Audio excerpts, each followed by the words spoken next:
Tutoy of Katribo Adventures. We start in Grand Cache, putting up fuel and then head north.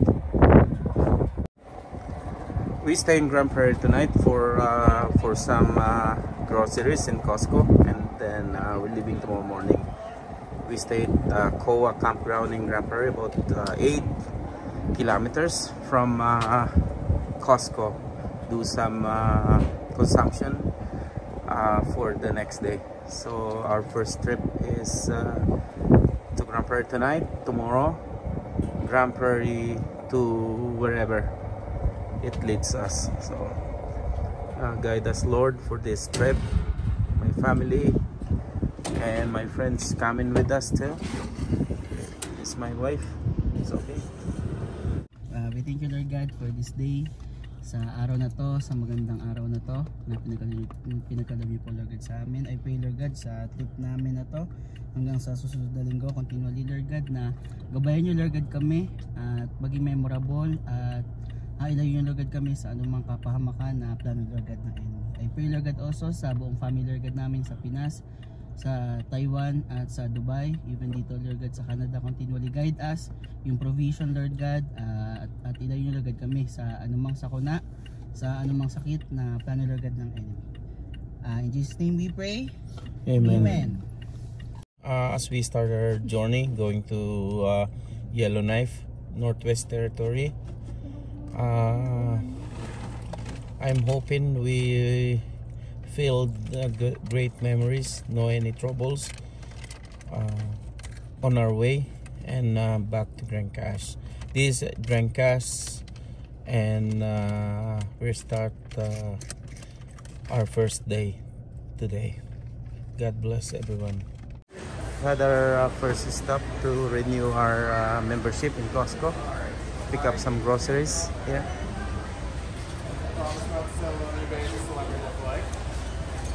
So my nephew, my sister, Jom, and OJ. OJ, say hello. Kuya, ito oh. Ano ba yung nakarapay sa akin?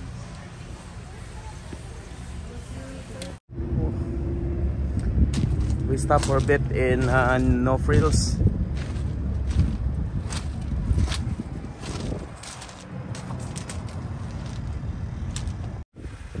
We arrived at the Koa Campground. Check in to get the envelope. What site we have to occupy tonight? May pangalan? I have a name on it. Look. Wrong spelling, wrong. Site number 53.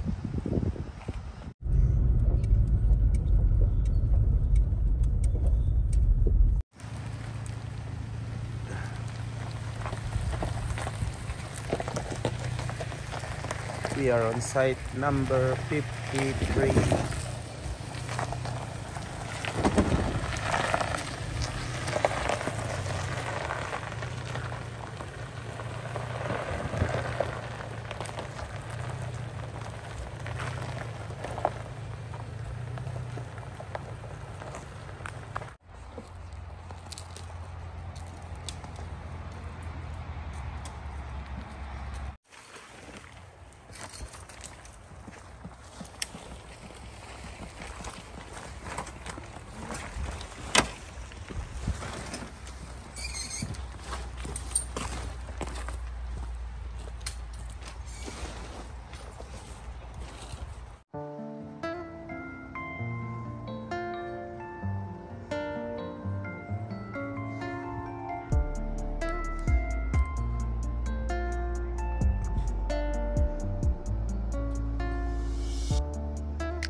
Yan, alas 12 ng gabi na uuto ang bata. Magaling din naman pala ang step na rin eh. Tapos na showdown.